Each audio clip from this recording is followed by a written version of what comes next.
G'day guys, Jackson Millan, the Wealth Mentor here, and this video is specifically created for those business owners who are stuck at multiple six figures, want to scale to seven figures, but ultimately don't know the right pathway to get there. And as they continue to grow and scale their business seems like a cash-eating monster that's consuming not just their cash flow, but is also consuming their bandwidth, and they're super frustrated, not quite sure how to get to that next stage. The good news is there is a proven pathway to get you where you need to go.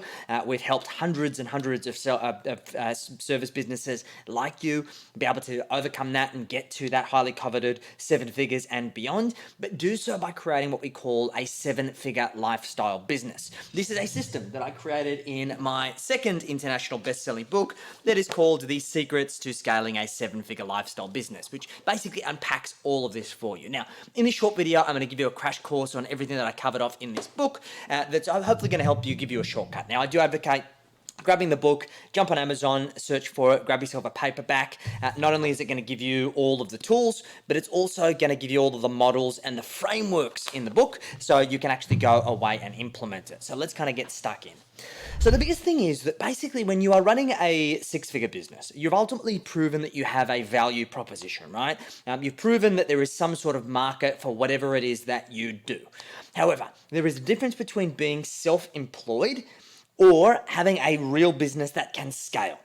And unless we get this model right, as you continue to grow and scale your business, it is going to come at the cost of your time and your mental health. And this is ultimately not the key that we want for creating a true scalable lifestyle business. So let me run you through the framework. Now, our signature system is what we call the Lifestyle Business Scale Plan. And this is basically how we help our clients scale hugely profitable and successful multi-seven-figure lifestyle businesses. And at the center of what we do is what we call the F4. Now, we believe that the measures of success for a profitable lifestyle business is that you should be able to produce $400,000 a year in profit or more from your business. And this is after you have taken a market salary from your business. Next, we should be able to work 4 days a week. And we should be able to work 44 weeks per year.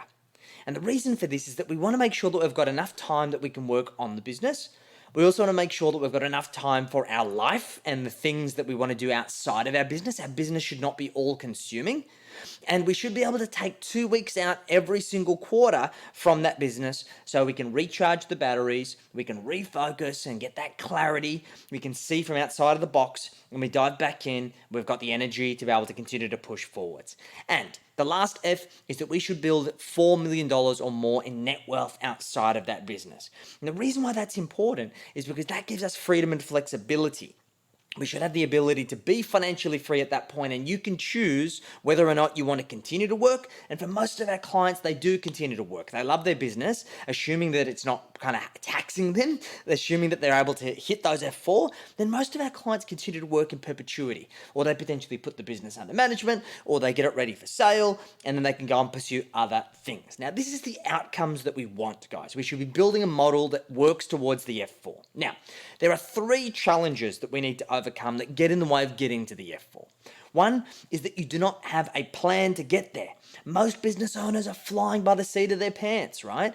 They got into business because they're good at what they do, or they saw an opportunity, and then they get caught up in this status quo, and before they know it, everything's got out of control. They're doing all of this work. They're kind of burning the candle at both ends, but they have not created a plan that is based on the outcomes they want. The outcomes, or the profit, the free time, the personal wealth, are byproducts of doing the work, but they haven't actually reverse engineered a plan based on achieving those outcomes in the first place.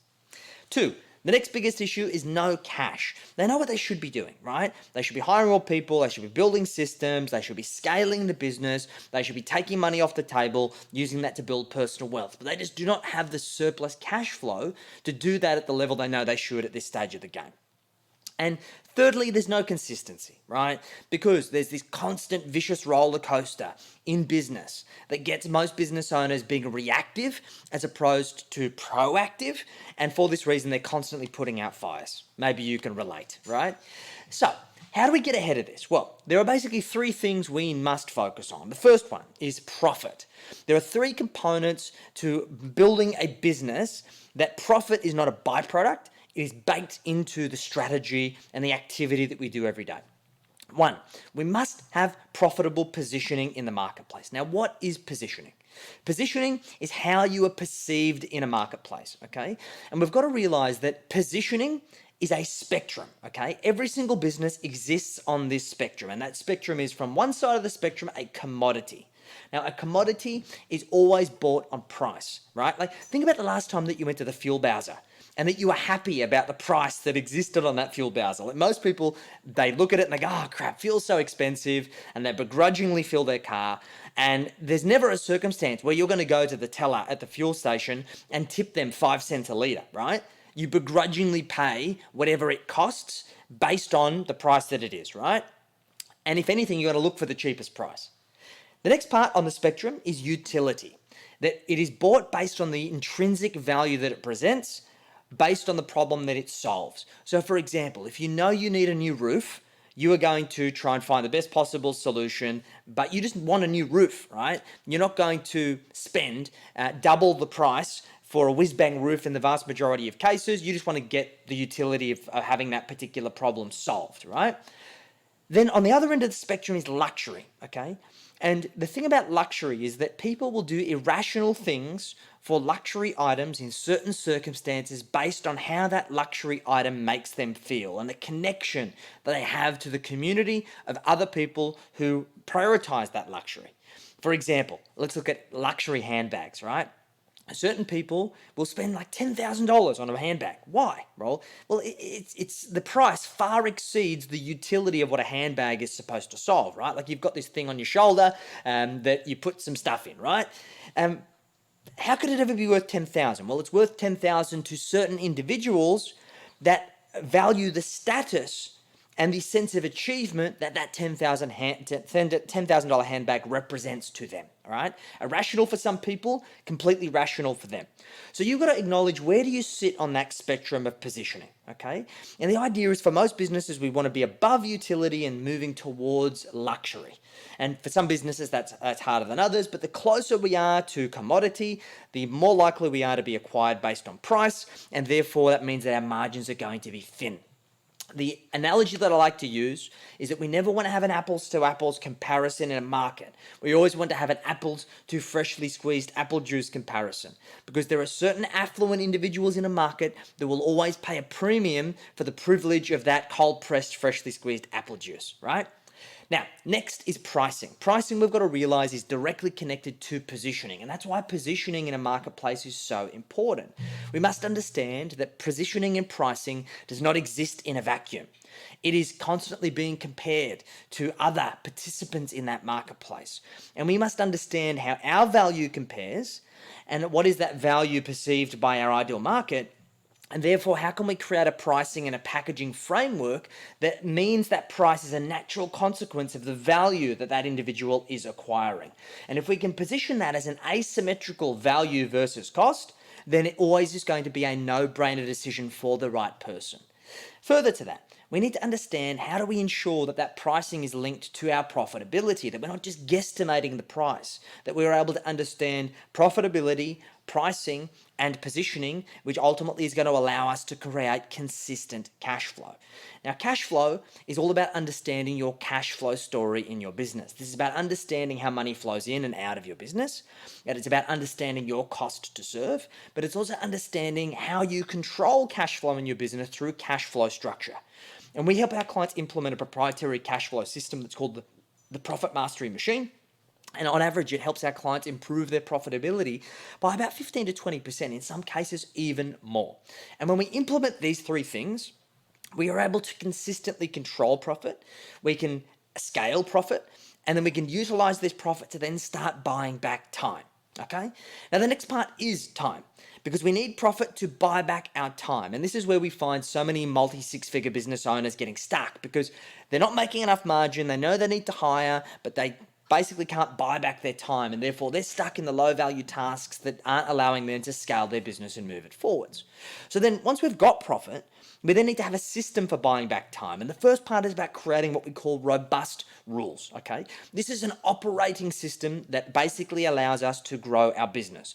We need to go from being a pirate ship to being the Navy, okay? And this is not just like having a bureaucracy and heaps of governance. Like any of you who've worked in corporate or in a big organization, you know that it's slow and it's cumbersome. We don't want that. We want to be lean, but we want to be structured. We need to make sure that we have rules and non-negotiables and commandments that hold us and every single member of the team to a higher standard. This is about illustrating the vision. What are we chasing?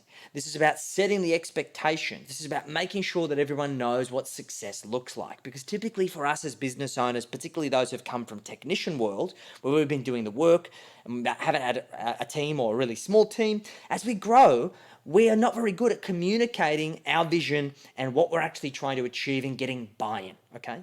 Then we need to create scalable systems because ultimately we can throw time at things, but then there's so many things that we can do better. And this is about understanding the value of time and implementing systems that remove bottlenecks and choke points because that is the rate and pace in which you will grow. You will grow at the pace in which your biggest bottleneck allows you to grow. And we can systematically identify those bottlenecks and we can implement systems that scale with those bottlenecks, then growth is a natural consequence of that. And then thirdly, we need to design a dream team. We need to create a current and forecasted org chart. We need to get clear of is everybody on the right seat of the bus? And we need to evaluate them objectively. Either green, that they're crushing it, they're on KPI, they share the right values. Yellow, they're a bit rocky and they need a bit of work to get to green. Or red, they are toxic and they are consuming energy and lifeblood from the team that is actually becoming an anchor in your growth.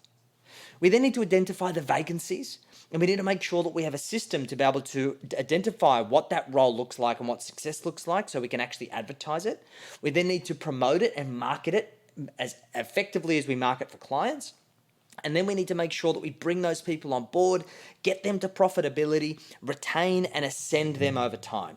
It's incredibly hard to get good people in this market, which means that you need to become an expert marketer for team.